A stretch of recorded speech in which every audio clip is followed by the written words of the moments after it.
Hello viewers, నేను మీ రోహన్. బేసిక్గా చాలామంది జెన్జీస్ కావచ్చు, లేకపోతే యూత్ కావచ్చు, రిలేషన్షిప్లో ఉంటారు. అంటే కొన్ని ఇయర్స్ పాటు కాలేజ్లో ఉన్నప్పుడు కానీ, లేకపోతే జాబ్లో ఉన్నప్పుడు కానీ, పెళ్ళి తర్వాత చేసుకుందాం అనుకున్న తర్వాత అంతకుముందే రిలేషన్షిప్లో ఉంటారు.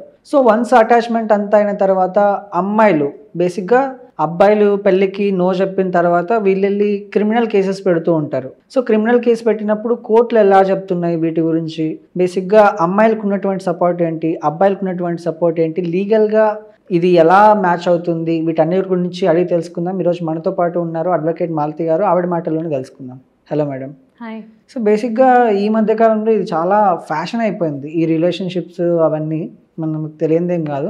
సో ఎలా అంటే ఇప్పుడు కొన్ని ఇయర్స్ 9 years 10 years రిలేషన్షిప్లో ఉండి కూడా పెళ్ళి అనేసరికి సడన్గా నో అవ్వదు, బ్రేకప్ అంటూ ఉంటారు.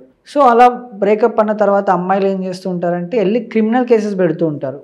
So what ever it is, అంతా వాళ్ళ కన్సల్టెంట్తో జరిగినా కూడా మళ్ళీ పెళ్ళికి బ్రేకప్ చెప్పారు, నో చెప్పారు అని చెప్పేసి కేసెస్ పెడుతూ ఉంటారు, క్రిమినల్ కేసెస్.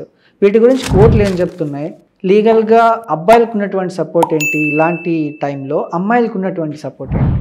ఇప్పుడు ఇది చాలా మేజర్ కన్సర్న్. అంటే ఇప్పుడు నాకు వచ్చే మెసేజెస్లో కూడా జెన్జీస్ వాళ్ళు వీళ్ళు కూడా ఇన్స్టాగ్రామ్లో మెసేజెస్ చేస్తుంటారు, మేడం ఇట్లా అవుతుంది అట్లా అవుతుంది, నేను మోసపోయా, నెక్స్ట్ ఏంటి, నాకు సూయిసైడల్ థాట్స్ వస్తుంది. చాలామంది అంటే ఈ రిలేషన్షిప్లో ఉండి సడన్గా అవతల పార్ట్నర్ వచ్చేసి సడన్గా నాకు వద్దు, కొన్ని ఇయర్స్ ట్రావెల్ చేసిన తర్వాత సడన్ గా క్యాస్ట్ గుర్తొస్తుంది వీళ్ళకి, సడన్ గా జాబ్ లేదు అనేది గుర్తొస్తుంది, సడన్ గా ఫినాన్సెస్ గుర్తొస్తాయి, సడన్ గా ఎన్నో గుర్తొచ్చేసి ఇంకా కాల్ ఆఫ్ చేస్తున్నారు. పెళ్లి లేదు ఏం లేదు, ఇంకా నీ లైఫ్ నీది నా లైఫ్ నాది అని చెప్పేసి చేస్తున్నప్పుడు అవతల పర్సన్ ఏంటంటే సైకలాజికల్ డిప్రెస్ అయిపోయి సూయిసైడల్ థాట్స్ రావడము, అలాంటి సిచ్యువేషన్స్ ఉన్న వాళ్ళు కూడా నాకు మెసేజెస్ చేస్తున్నారు, మేడం ఏం చేయాలి, లీగల్గా ఏమన్నా దీనికి రెమెడీ ఉందా అని చెప్పేసి. సో మనం దీన్ని కొంచెం డెప్త్గా సబ్జెక్ట్లోకి వెళ్తే ఏంటంటే జనరల్లీ కొన్ని ఇయర్స్ ట్రావెల్ చేసిన తర్వాత సైకలాజికల్ ఆలోచిస్తే ఒక పర్సన్ మన వద్దు అన్నప్పుడు వదిలేయడం బెటర్ సైకలాజికల్లీ. ఎందుకు అంటే వద్దు అన్న తర్వాత ఇంకా మీరు వెళ్ళి వేస్ట్, బలవంతంగా ఒకరి నెత్తి మీద ఫోర్స్బిల్లీ కూర్చోవడం అనేది స్టూపిడిటీ.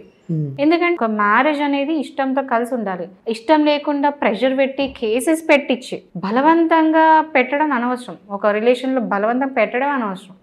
అలా పెట్టినప్పుడు అవతల పర్సన్ ఎట్లాగా హ్యాపీగా ఉంటారు, 100% అవతల పర్సన్తో మనం కూడా హ్యాపీగా ఉంటాం. సో ఇద్దరు లైఫ్లో గాన్. ఎందుకు అంటే సైకలాజికల్ ఆలోచిస్తామని ఇలా ఉంటుంది. ఓకే, ఈ మధ్యలో ఏంటంటే రీసెంట్ ఒక సుప్రీంకోర్టు కేసు గురించి మాట్లాడదాం. రీసెంట్గా ఒక వర్డిక్ట్ వచ్చింది. అంటే అబ్బాయి వెళ్ళి క్వాష్ ఫైల్ చేసుకున్నాడు. ఇక్కడ ఏం జరిగిందంటే అమ్మాయిని అబ్బాయి దే మెట్ త్రూ బంబుల్, అంటే టిండర్ లాగా బంబుల్ కూడా it's very famous dating app. దాని త్రూ పరిచయం అయింది, ఇద్దరు డేటెడ్ ఉన్న తర్వాత సడన్గా ఆ అబ్బాయి ఏం చేశాడంటే విల్ పార్ట్ వేస్, అంటే వద్దు ఇంకా మన ఇద్దరు సెట్ అవ్వదు, ఫర్ సమ్ రీజన్స్ ఈ కాల్డ్ ఆఫ్ ద మ్యారేజ్. అప్పుడు ఆ అమ్మాయి ఏం చేసింది అంటే సెక్షన్ 375 376 అన్ని వేసింది అనమాట. రేప్ కేసెస్, ఫాల్స్ కేసెస్ అన్ని కూడా ఫైల్ చేసింది. అంటే వాళ్ళిద్దరి మధ్యలో రిలేషన్ అనేది క్లోజ్ అయ్యింది, ఆమె తట్టుకోలేకపోయింది. ఒకటి రివెంజ్, సెకండ్ ఏంటంటే మళ్ళీ తిరిగి వస్తాడేమో, ఇట్లా నన్ను ప్రెషర్ పెడితే వచ్చి పెళ్లి చేసుకుంటాడేమో అని ఒక ఆశ, వాడేవా అట్లా అనిపించింది. సో అట్లా కేసు ఫైల్ చేసింది. కేసు ఫైల్ చేసినప్పుడు కోర్టు దీన్ని ఎట్లా చూసింది అంటే, ఏ యాంగిల్లో చూసిందంటే, అమ్మ ఓకే ఫైన్, నువ్వు కొన్ని ఇయర్స్ ఉన్నావు, రిలేషన్లు ఉన్నావు, బట్ కన్సెంట్తో ఉన్నావు, ఇష్టపూర్వకంగా ఉన్నావు. ఎగ్జాక్ట్లీ. ఇప్పుడు ఆల్ ఆఫ్ సడన్గా వచ్చేసి లేదు సెక్షన్ 376 అంటే నడవదు. ఎందుకు నడవదు అంటే సెక్షన్ 376 ఆఫ్ IPC అంటే ఏంటంటే ఫోర్స్బిల్లీ చేయడం, బట్ ఇక్కడ అలాంటిది ఏం లేదు. దిస్ నో ఫోర్స్ అని it. Relation was done, they got in to relation with consent. ఇద్దరు ఇష్టపూర్వకంగా ఉన్నప్పుడు నువ్వు సడన్గా వచ్చేసి ఇలా చేశాడు అంటే ఆ సెక్షన్ అనేది మిస్యూజ్ అయింది. అలా చేయొద్దు అని చెప్పేసి క్వాష్ చేయడం జరిగింది. అంటే ఆ అబ్బాయి మీద ఉన్న అఫెన్సెస్ అన్ని కూడా క్వాష్ అయిపోయినాయి. ఈ కేసు అనేది చాలా మంది రెఫరెన్స్ కేసు లాగా యూజ్ చేసుకోవచ్చు అన్ని స్టేట్స్లో కూడా. బికాస్ మీరు అబ్జర్వ్ చేస్తే ఎన్ని కేసెస్ ఫైల్ అవుతున్నాయి అంటే అట్లీస్ట్ వీక్లీ ఒక 50 కేసెస్ అన్న ఫైల్ అవుతుంది.